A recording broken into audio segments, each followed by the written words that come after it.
Connect before you correct. That is the message we have given all our students who come to various programs at Coaching Beyond. Yeah, all coaches need to have or create a buy-in with their players. Buy-in if they want to change some or modify some technique. Buy-in if they want players to accept their tactical inputs. Buy-in to change behavior and attitude. Yeah, but all coaches find it pretty difficult or challenging to do so. Yeah, if you want to be trusted, first learn to become trustworthy.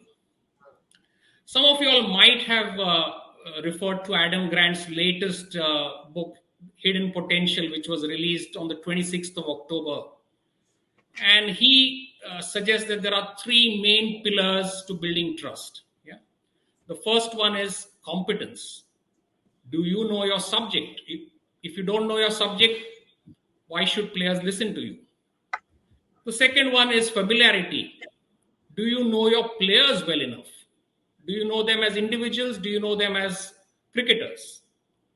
And the third one, of course, is your intent. Do you care for them unconditionally? Are you authentic about your care for them? Unless you have competence, familiarity, and the correct intent, I don't think you can ever build trust with your team.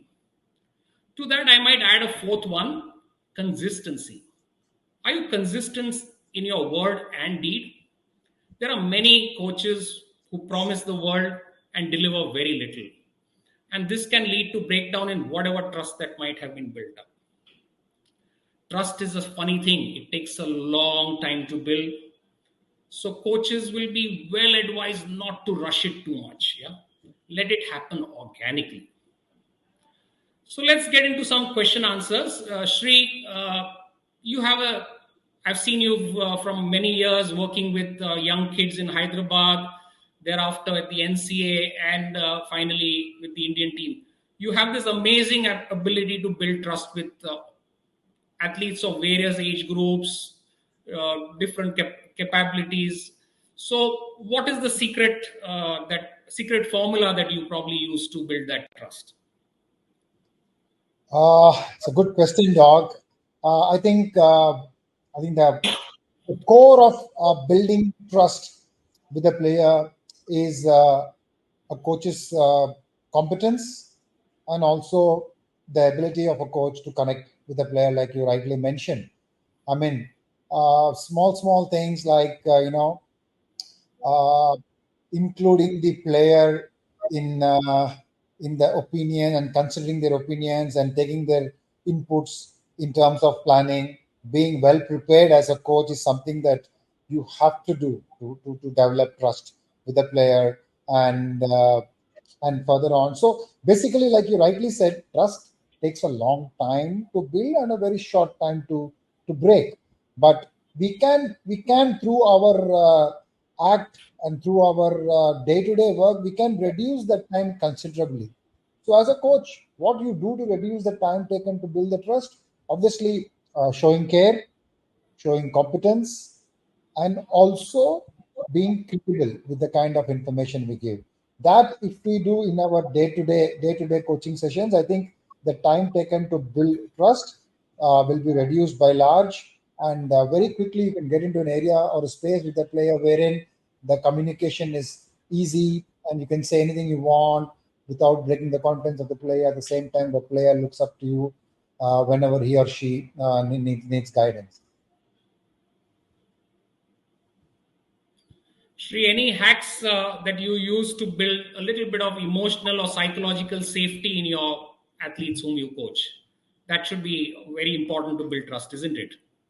Very important to give that psychological and emotional safety, Doc. Psychological safety, I think, again, like I've said this many times to most of the coaches who are here in this webinar today, that psychological safety is so important. Allow athletes to make mistakes and use those mistakes as an opportunity to teach and as an opportunity to help their athlete improve. Again, that is again done over a period of time, but in a day-to-day activity, if we can build that psychological trust, with the player. How do you do it? That is what is the $1 million question. How can you give that safety to an athlete in a day-to-day activity? I think you should allow them to be creative, allowing them to take decisions, not ridiculing their decisions, and in fact, including some of the suggestions in your day-to-day program is very, very important. Like I said earlier, uh, I mean, there's so many other things which you can do in our day-to-day activity where we can develop or give them the trust. Adding a lot of humor to your coaching. Again, the regular things that we do is very, very important. Just being there for them when they need, listening to them with intent. All these small acts will definitely go on to give them that psychological safety and building trust quickly. Right, Sri. That's very interesting. So let's get Arun into the action now. And Arun, when you walked in first time to the Indian cricket dressing room, yeah, a lot of stars there, MS Dhoni, Virat Kohli. Did you face any challenges in winning the trust of all these super athletes? Uh, was there anything that you found particularly difficult, or and how did you overcome it? Uh, Doc, I can very well, looking back at my coaching journey, I can very like and the four pillars that you are discussing about. I can easily relate to it. About building trust, because I think it's. I was fortunate enough because I was at the National Cricket Academy, and all these cricketers have been through the National Cricket Academy, and I also fortunate enough to be with the India A team for 2 years in a row. So many, much before I got into the Indian team, I practically knew everyone. Already, the relationship building was in progress. The only person I did not, interact much was MS Dhoni.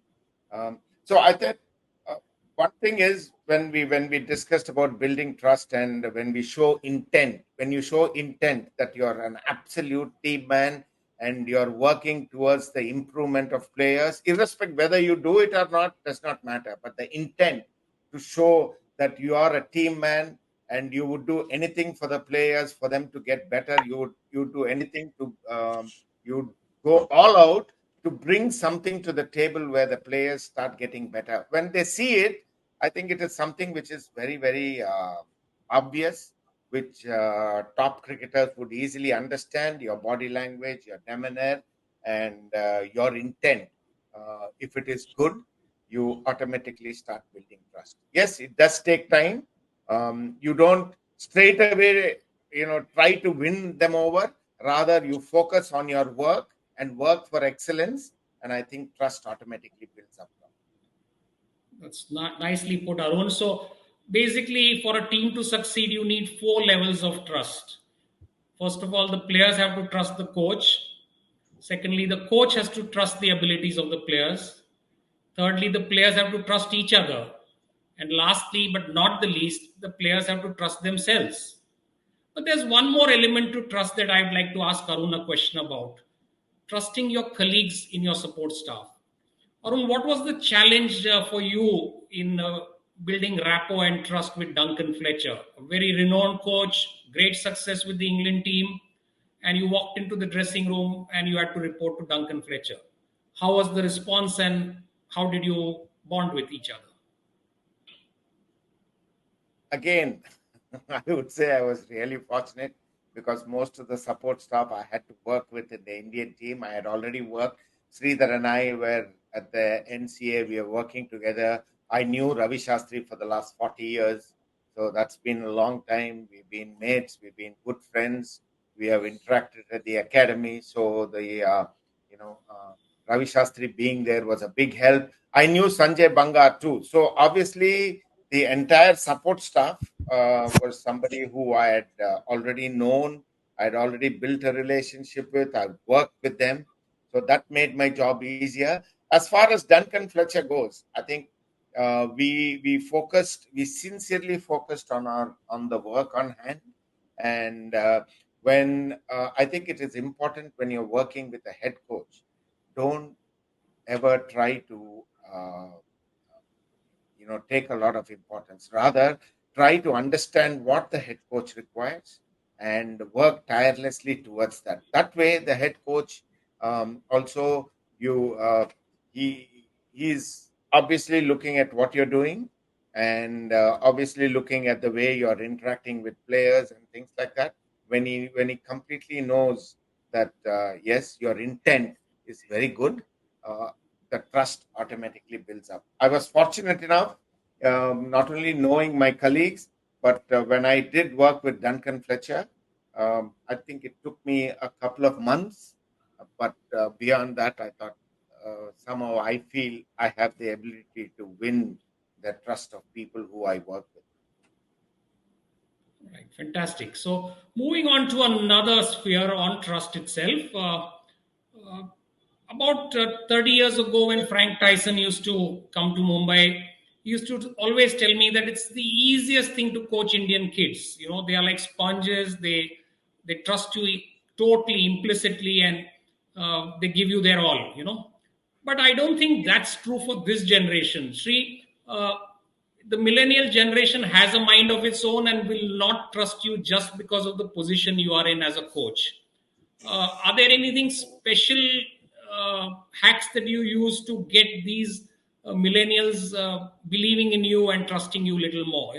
Young kids born after the millennium, little bit more circumspect.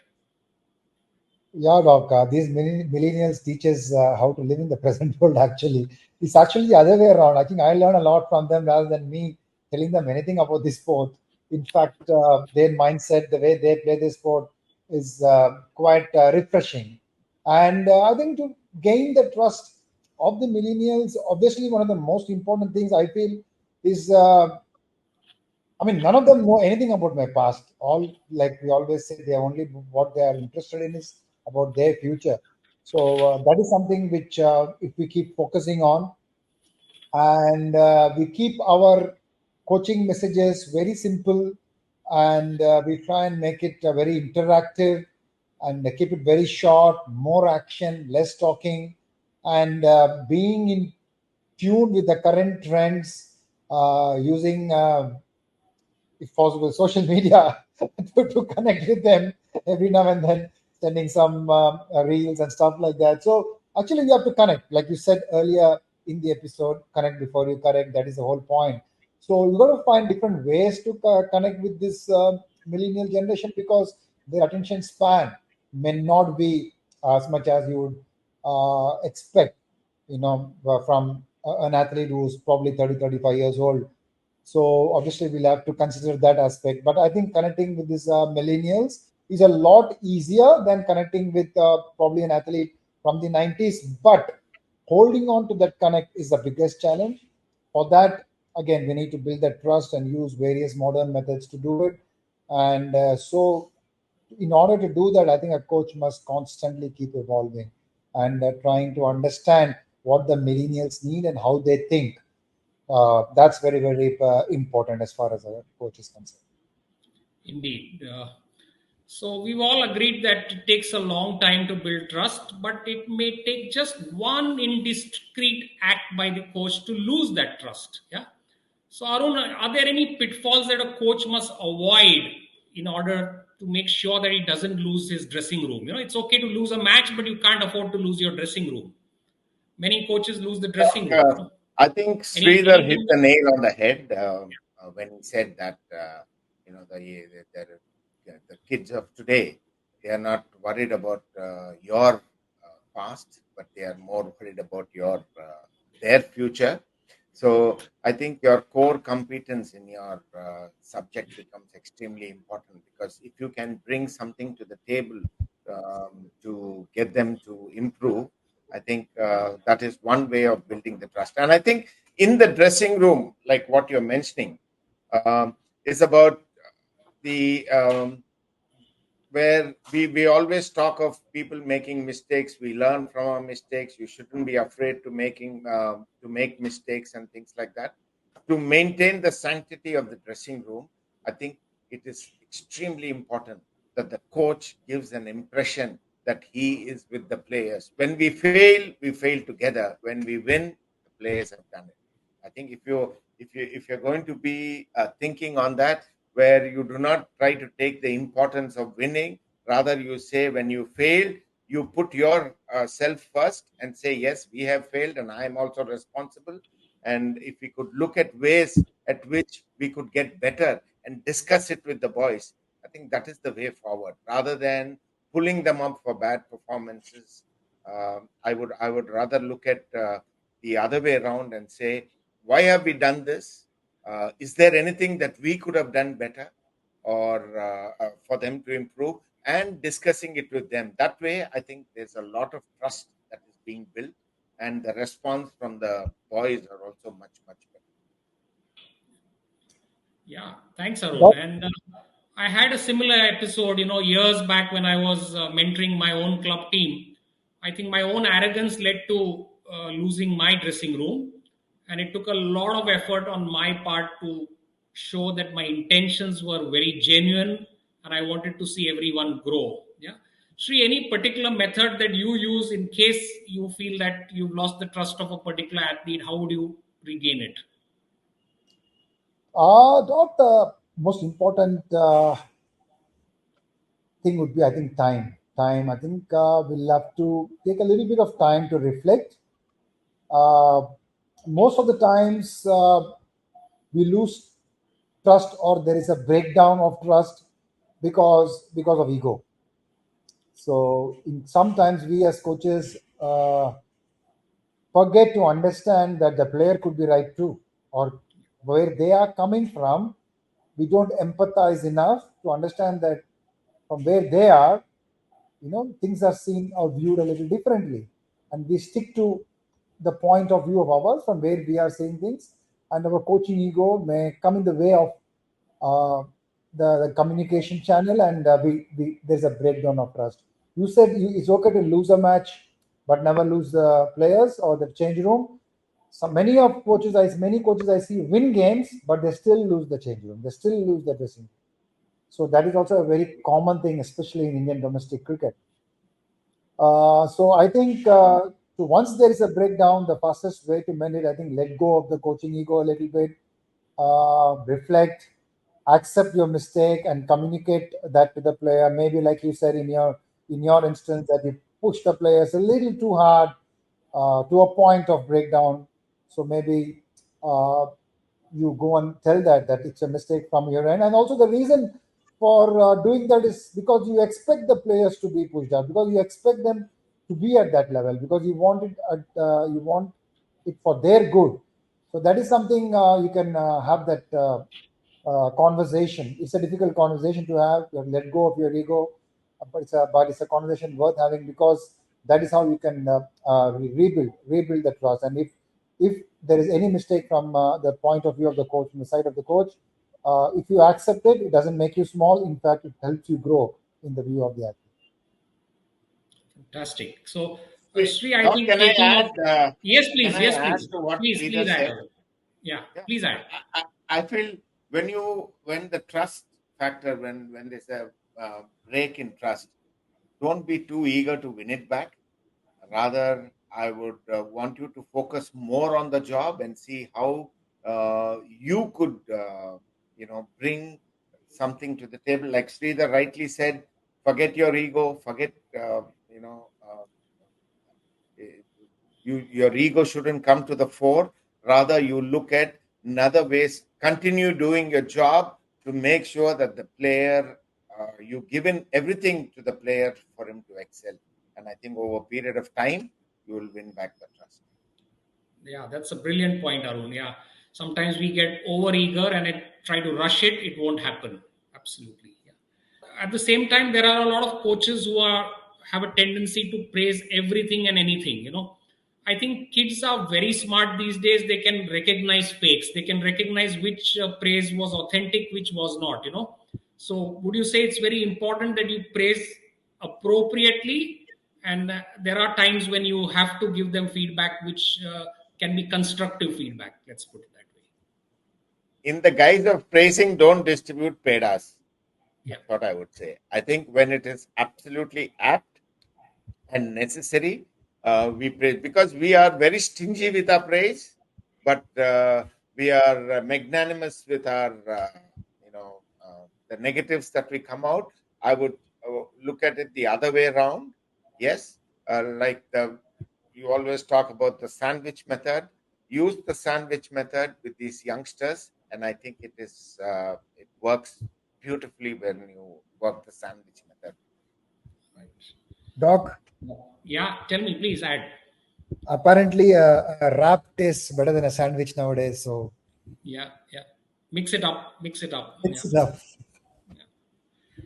Arun, here's a tricky one for you.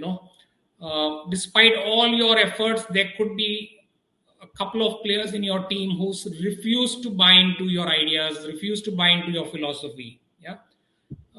Would you prefer to eject such people from your team, remove them, or would you try something else?